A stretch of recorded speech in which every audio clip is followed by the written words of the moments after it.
Memories చెప్పాలా, అక్కడ జరిగిన ఇన్సిడెంట్స్ చెప్పాలా, మా ఫీలింగ్ చెప్పాలా, నా జర్నీ చెప్పాలా, ఏం చెప్పాలనే కన్ఫ్యూజన్లో ఉన్నాను. బట్ క్రోనలాజికల్ ఆర్డర్లో వెళ్తే ఎప్పుడు సేఫ్గా ఉంటాం. నా గంగోత్రి సినిమా హిట్ అయింది, నేను ఎక్కడో సరిగ్గా చూడటానికి అంత గొప్పగా లేననేసి పెద్ద గ్రేట్ ఫిల్మ్స్ రాలేదు. అది సక్సెస్ఫుల్ ఫిలిమే, కానీ it is my failure personally that I could not make a mark as an actor in that film. Film is a block buster film. So నేను చేసుకోలేకపోయా, అది నా తప్పు. సో నాకు ఎక్కడో ఫిలిం రాకుండా నేను ఆల్మోస్ట్ ఒక 1 year ఖాళీ కూర్చున్నా. ఎవ్రీ డే రోజుకి 3 కథలు వినేవాడిని, ఆర్టీసీ క్రాస్లో తిరుగుతుండేవాడిని, సినిమాలు చూస్తుండేవాడిని, పిచ్చి కింద తిరుగుతుండేవాడిని. ఎలాగైనా సినిమా చేయాలని ఫిక్స్ అయిపోయాం. ఇంక దీంట్లోనే పర్స్యూ చేస్తున్న టైంలో ఒకానొక సాయంత్రం నాకు ఆ టైంలో దిల్ సినిమా రిలీజ్ అయింది. రోజుకు 2-3 కథలు వింటున్నాను నేను. బట్ ఎక్కడా నాకు ఎక్కడా తగలట్లా, ఆ మ్యాజిక్ ఎక్కడ తగలట్లేదు. నాకు అప్పుడు యాక్టర్ తరుణ్ గారు మంచి ఫ్రెండ్, ఆయన ఫోన్ చేసి ఇలాగా దిల్ రాజు గారు నాకు సినిమా వేస్తున్నారు, దిల్ సినిమా వేస్తున్నారు, నేను చూస్తానికి వెళ్తాను, నువ్వు వస్తావు అంటే తప్పకుండా వస్తాను తరుణ్, నేను ఆల్రెడీ 2 times చూసా, నాకు చాలా నచ్చిన సినిమా, నేను వస్తానని చెప్పి ప్రసాద్ ల్యాబ్కి వెళ్ళా. అక్కడికి వెళ్తే ఆ సాయంత్రం ఫస్ట్ టైం సుకుమార్ గారు నన్ను చూశారు. నన్ను చూసి నా దగ్గరికి వచ్చి కథ చెప్తానన్నారు. అక్కడికి వచ్చి అలా కలిసి కథ చెప్పారు. నాకు మైండ్ బ్లోయింగ్గా నచ్చింది కదా, నాకు మైండ్ బ్లోయింగ్గా నచ్చింది. అంటే ఆ టైంలో మనకి ఇన్ఫ్లుయెన్సెస్ ఎలా ఉంటాయంటే, అప్పుడు నేను అంతకుముందు థియేటర్లో ఇడియట్ సినిమా చూసా. విన్నప్పుడు లోపల నాకు ఒక కోరిక ఉందన్నమాట, ఇలాంటి యూత్ సినిమా మనకి ఎప్పటికైనా పడద్దా, ఇలాంటి పడితే ఎలా ఉంటుంది, అసలు థియేటర్ ఎలా ఉంటుంది అని ఒక లోపల కోరిక ఉండేది, ఒక విష్ ఉండేది. ఆ టైంలో నాకు వచ్చి సుకుమార్ గారు కథ చెప్తుంటే ఆ కథకి ఇది కథ సంబంధం లేదు, కానీ yes this is my idiot అని నాకు ఫీలింగ్ వచ్చిందనమాట. అండ్ అలా ఆ సినిమా దానికి స్ట్రగుల్ అవడానికి బోల్డ్ అని స్ట్రగుల్స్ దానికి స్టార్ట్ అవడానికి, ఎందుకంటే అందరం కొత్త వాళ్ళం. దిల్ రాజు గారు అప్పుడే ఒక సినిమా తీశారు, నేను కొత్త, నా మీద పెడితే రూపాయి వస్తుందని గ్యారంటీ లేదు. ఓకే, అందరూ కొత్త టెక్నీషియన్, సుకుమార్ గారు ఒక కొత్త డైరెక్టరు, నాకు గట్ ఫీలింగ్ ఉంది. బట్ ఆ ఏజ్లో నేను అందరు సపోర్ట్ లేనిది నేను చేయలేను. అంటే నా గట్ ఫీలింగ్ మీద మీరు అందరు నమ్మి తీసేయండి అంత సీన్ లేదనమాట. సో మా ఫాదర్ లాంటి వాళ్ళు నమ్మాలి, చిరంజీవి గారు లాంటి వాళ్ళు నమ్మితే అందరి సపోర్ట్ ఉంటేనే చేయగలిగిన ఒక సిచ్యువేషన్ అనమాట. నాకు గట్ ఫీలింగ్ లోపల ఉంది, ఇదేదో చాలా బాగుంది, సుకుమార్ గారు ఎవరికి కనపట్లేదు కానీ నాకు మ్యాజిక్ కనిపిస్తున్నారు, గట్ ఫీలింగ్ ఉంది. అలాంటి టైంలో కథ బాగుంది, అన్ని త్రూ అయినాయి. ఇవాళ చాలా మంచి టైం వచ్చింది కాబట్టి I can say I like to specially thank Vinayak గారు.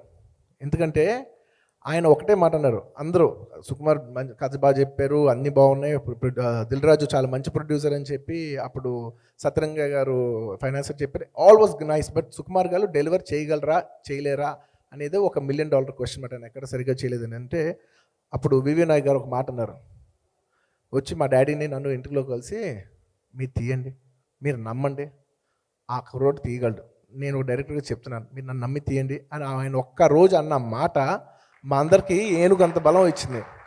అండ్ ఆయన మాట అన్నాడు, మీకు ఒకవేళ ఆయన ఒక సీనో ఏదో ఒక సాటిస్ఫాక్షన్ లేకపోతే మీకు ఎందుకు అవసరం అయితే నేను వచ్చి తీస్తా అన్నాడు.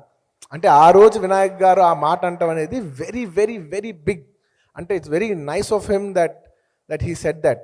సో అందుకు తప్పకుండా వినాయక్ గారికి నేను మనస్ఫూర్తిగా మరోసారికి సభాముఖంగా థ్యాంక్ యూ చెప్పుకుంటున్నాను. థ్యాంక్ యూ అన్నయ్య, నువ్వు ఆ రోజు అన్న మాట మా అందరికీ చాలా ధైర్యం ఇచ్చింది. And long story short, Sukumar గారు 1 week షూట్ చేసాం.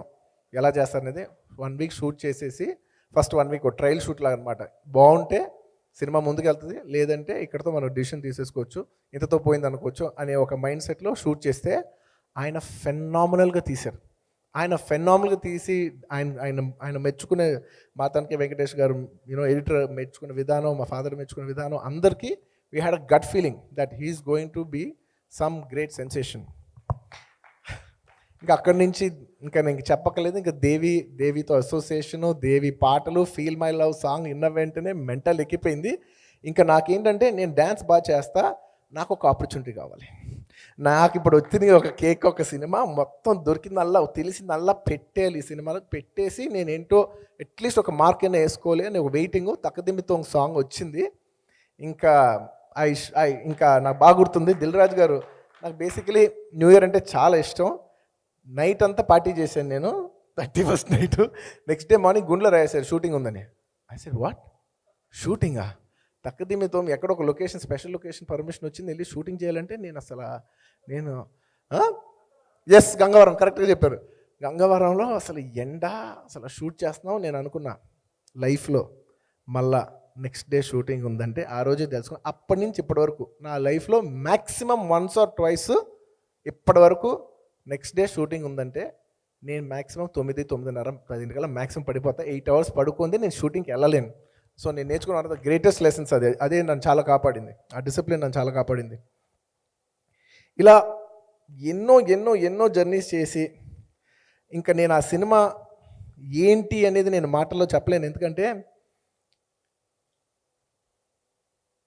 It's that film is not just a film, అదొక టైం. ఆ టైంలో ఏంటంటే దిల్ రాజు గారు he had to prove his best point. Because ఆయన ఒక పార్ట్నర్షిప్లో సినిమా చేశారు, ఆయన సోలోగా వచ్చారు. సోలోగా ఆయన ఎంత తీస్తారు ఏంటో ఆయన ప్రూవ్ చేసుకోవాల్సింది. ఈజ్ అ న్యూ, ఆల్మోస్ట్ ఒక న్యూ ప్రొడ్యూసర్, ఒక న్యూ డైరెక్టర్. ఒక సుకుమార్ గారిని ఒక న్యూ డైరెక్టర్, నేను ఒక nobody. So all of us అప్పుడే Devi was like fresh new. At least మా అందరిలో దేవియే స్టార్. ఎందుకంటే తను అప్పుడు వర్షం చేస్తున్నాడు, ఆనందం సినిమా చేస్తున్నాడు. So he's the biggest actor. మేము అందరూ దేవి సాంగ్ ఇస్తాడు అని మేమందరం. అప్పటికి వర్షం రిలీజ్ అయింది. వర్షం రిలీజ్ అయింది, వెంకీ రిలీజ్ అయింది, నాకు గుర్తుంది. సో ఇది ఇలాంటి జర్నీ, ఇలాంటి టైము, ఈ టైంలో దేవి అసోసియేషను నేను బ్లాంక్ అయిపోతున్నాను, నమ్మండి. ఎందుకంటే this films means so much that ఈ సినిమాలో పనిచేసిన ఎంతోమంది, ఆల్మోస్ట్ అసిస్టెంట్ డైరెక్టర్స్ ఒక 10-12 people ఉంటారు. అందరూ డైరెక్టర్స్ అయ్యారు. ఈ సినిమా నుంచే మీకు బొమ్మరిల్ సినిమా వచ్చింది, ఈ సినిమా నుంచే మీకు కొత్త బంగారు లోకం వచ్చింది, ఈ సినిమా నుంచే ఎన్నో ఎన్నో ఎన్నో సినిమాలు, జోష్ గీష్ ఎన్నో సినిమాలు వచ్చినాయి. Number of directors came from this film. And it is not just కొంతమంది ఏదో కలిసేవని కాదు. That is one point where it changed the face of the industry during that time. It gave Dil Raju, one of the biggest producers to Telugu film industry, which changed the fate of Telugu film industry itself. So it was a turning point. మొత్తం Telugu film ఇండస్ట్రీకి తెలుగు సినిమాలు ఇలా ఉంటాయంటే కాదు, ఇలా కూడా ఉంటుంది అనే ఒక సుకుమార్ లాంటి ఒక director. It was a phenomenal thing that that film ఆ టైమ్స్లో మీరు చూసిండాల్సింది. నాకు బాగా గుర్తుంది, సినిమా రిలీజ్ అయిన తర్వాత ఈ మెమరీ మొత్తం నాకు బాగా గుర్తుంది. సినిమా రిలీజ్ అయిపోతే ఆ రోజుల్లో 10 weeks అంటే 70 days. అసలు ఏ సినిమా అయినా 100 days అయితేనే సక్సెస్, 70 days అంటే నాట్ సో మచ్ అనేది ఒక మైండ్ సెట్ అనమాట. ఓపెనింగ్ డే నేను సుకుమార్ గారు మొత్తం కాపీ చూసి ఫుల్ ఎక్సైటెడ్గా వెళ్ళి సినిమా థియేటర్కి వెళ్ళి కూర్చొని చూస్తే సినిమా అప్పటికి 40%తోనే ఓపెన్ అయింది. ఫుల్గా ఓపెన్ అవ్వలేదు సినిమా, ఎందుకంటే కొత్త సినిమా 50% మెల్లిమెల్లిగా ఫిల్ అవుతుంది. వెళ్ళి చూసాం. బట్ చూసినంత వరకు మాకు బాగా కాన్ఫిడెన్స్ ఉంది. రిపోర్ట్ ఏమో 10 weeks రిపోర్ట్ అంట అని చెప్పారు. నేను డల్ అయిపోయా. ఏంటి 100 days సినిమా కాదా ఇది, 100 days సినిమా కాదు ఇది. నాకు గట్ ఫీలింగ్ కొడుతుంది లోపల. లేదు, థియేటర్లో ఎంజాయ్ చేశారు, చూస్తారు, ఖచ్చితంగా రేజ్ అవుద్ది, మ్యాట్ని సాయంత్రం కల్లా రేజ్ అవుద్ది, ఇది ఖచ్చితంగా బాగుంటుంది అని చెప్తే ఉంటే లేదు ఫస్ట్ సినిమాకి అసలు 10 weeks, ఇలాంటి సినిమాకి అసలు 10 weeks అనేది వెరీ గుడ్ టాక్. అసలు అది ఇదంటే నాకు కోపం వచ్చేస్తుంది లోపల నుంచి. ఏంటి 10 weeks అని హ్యూమిలేట్ చేస్తారంటే సుకుమార్ గారు కోపం వచ్చేస్తుంది, నాకు తెలుసుది. ఏంటాలి 10 weeks అన్న వెంటనే కోపం వచ్చేస్తుంది. అసలు వణిగిపోతుంది, అందరూ అసలు ఊగిపోతున్నాం. 10 weeks టాక్ చెప్తున్నారు ఏంటని కోపంతో. అలా 1 day అయింది. 2వ day కలుస్తుంటే నేను కొంచెం అప్సెట్ ఉంటే మా ఫాదర్ అన్నారు, ఎందుకన్నానో ఓ పిచ్చలో అన్నాను నేను. అసలు ఇప్పటికీ తిరిగి ఆలోచిస్తున్నా అసలు ఎలా అన్నాను, ఏం గట్ ఫీలింగ్తో అన్నాను నాకు ఇప్పటికీ అర్థం కాల. నాకు బాగా గుర్తుంది, డైనింగ్ హాల్లో కూర్చొని ఏంటి మొహాల్లో పెట్టుకున్నావు, ఏంటి 10 weeks అంటే ఎంత పెద్ద సక్సెస్ తెలుసా, అసలు ఎంతోమంది కూడా దొరకదు ఇది అంటే ఏంటి 10 weeks, ఏంటి అందరు 10 weeks అన్నారు. 125 days షీల్డ్ తీసుకోపోతే నేను నా పేరు మార్చుకుంటా అని అన్నాను కోపంలో నేను. అదే సినిమాకి 125 days షీల్డ్ నేను చిరంజీవి గారి చేతిలో నుంచి తీసుకున్నా. అసలు అది నా పిచ్ అనుకోండి, నా ఫ్లూక్ అనుకోండి, ఏమని అనుకోండి, కానీ తీసుకున్నా. Thank you.